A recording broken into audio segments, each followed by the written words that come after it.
Hello guys, so in this video I am going to talk about passive investing and passive investing and active investing.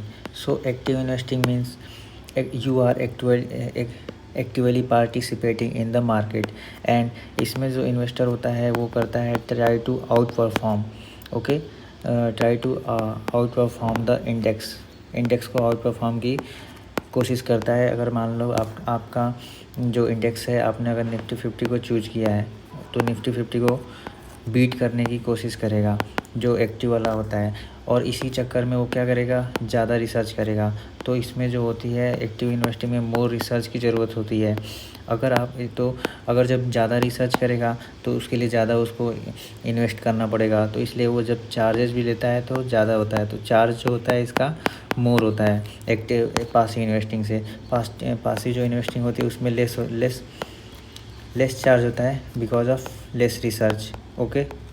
और जो passive investing होती है उसमें सिर्फ index के बराबर ही प्रॉफिट करना है, मतलब इसमें कोई भी नो बीटिंग तो मार्केट आप कर ही नहीं पाओगे, क्योंकि पासिव इन्वेस्टिंग कर रहा है। आपने मान लो निफ्टी 50 ही खरीद लिया तो निफ्टी 50 जैसे बढ़ेगा, निफ्टी 50 घटेगा तो घटेगा।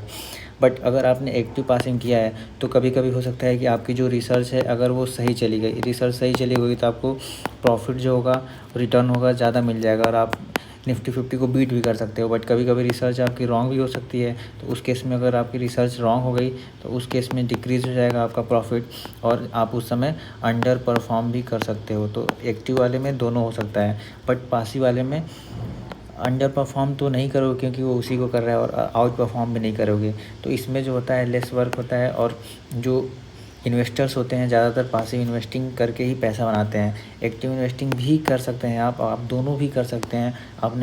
आपके पास 100% का पोर्टफोलियो हो तो आपने 70% पासिव इन्वेस्टिंग की हुई है, 30% स्टॉक्स में आपने इंडिविजुअल स्टॉक्स लेके रखा हुआ है।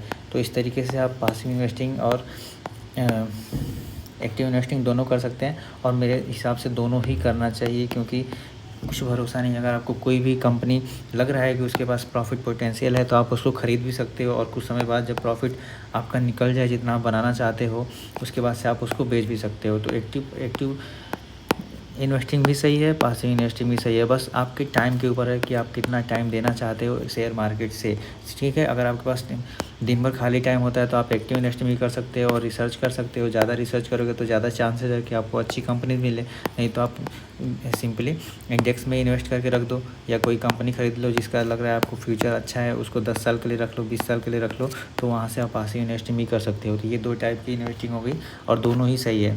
बट जब आप एक्टिव करोगे तो एक्टिव में आपको बार बार ख़रीदना बेचना पड़ेगा। मोर नंबर ऑफ़ टाइम्स आप बेचेंगे ख़रीदेंगे तो आपकी जो ब्रोकरेज होगी वो भी बहुत हाई रहेगी, ठीक है। तो आपके चार्जेस भी बहुत ज़्यादा ही कटेंगे जब आप शेयर्स खरीदेंगे, शेयर्स बेचेंगे। तो पासिव इन्वेस्टिंग में आप ज़्यादा बार खरीद ही नहीं रहे हो, बेच ही नहीं रहे हो, तो इसलिए उसमें जो चार्जेज होता है वो लेस लगता है, okay. So these are 2 types of investing. You can do both at the same time, and this is for the video. Thank you for subscribing my channel.